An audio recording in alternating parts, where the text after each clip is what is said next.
Turan-Shah redirects here. For Saladin's brother, Turan-Shah Turanshah, also Turan-Shah, was a Kurdish ruler of Egypt, a son of Sultan As-Salih Ayyub.A, a member of Ayyubid Dynasty. He became Sultan of Egypt for a brief period in 1249–50. Turan-Shah was not trusted by his father, who sent him to Hasankeyf to keep him away from Egyptian politics. He learned of his father's death from Faris ad-Din, commander of his father's Bahri Mamluks, who had been sent from Egypt to bring him back and pursue the war against Louis IX of France and the Seventh Crusade. Akhtar arrived at Hasankeyf early in Ramadan 647, December 1249, and a few days later, 11 Ramadan, the 18th of December, Turan-Shah and around 50 companions had started off for Egypt. The party took a circuitous route to avoid being intercepted by hostile Ayyubid rivals, and on 28 Ramadan 647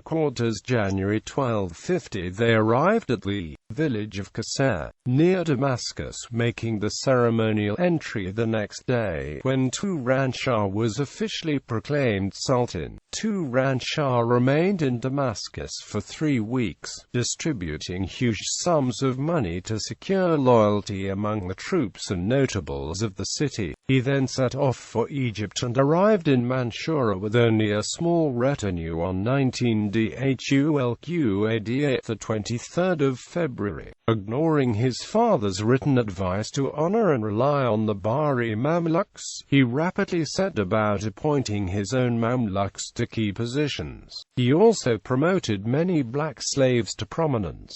A black eunuch was made Ustadar while another became a mere Jandar. Both of these approaches alienated the powerful Bahri Mamluks. The account given of Turan-Shah by historians writing during the Mamluk period cannot necessarily be relied on, but according to them, he was unbalanced, of low intelligence and had a nervous twitch. On one occasion he went about chopping the tops off candles, shouting, "This is how I will deal with the Bahri Mamluks." Eventually the Bahris had enough of him. They had been offended by Turan-Shah's treatment of them, and, possibly, believed that once he had recovered Damietta from the Crusaders, he would turn against them. A faction of them, led by Baybars, resolved to kill him, and his murder was described in particular detail by Crusader historian Jean de Joinville. On 28 Muharram 648 May 1250, Turan-Shah gave a great banquet. At the end of the feast, Baybars and a group of Mamluk soldiers rushed in and tried to kill him. Turan-Shah was injured, as apparently a sword blow had split his hand open.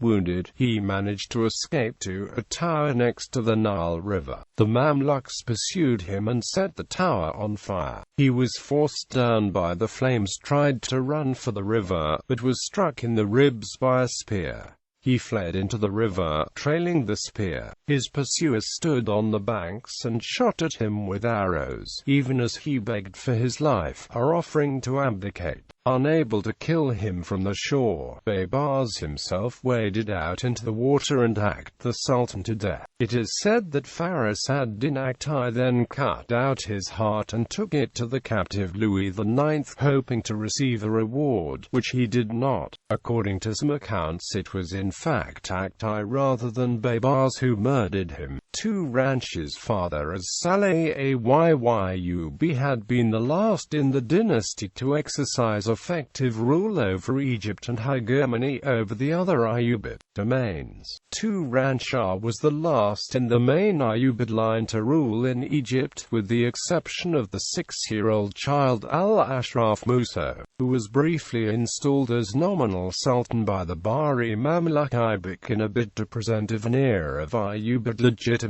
to Mamluk rule in Egypt at a time when the Syrian Ayyubids were threatening to invade. Bibliography. Amatai Price Reuven. Mongols and Mamluks. The Mamluk El Khanid War Ayyubid.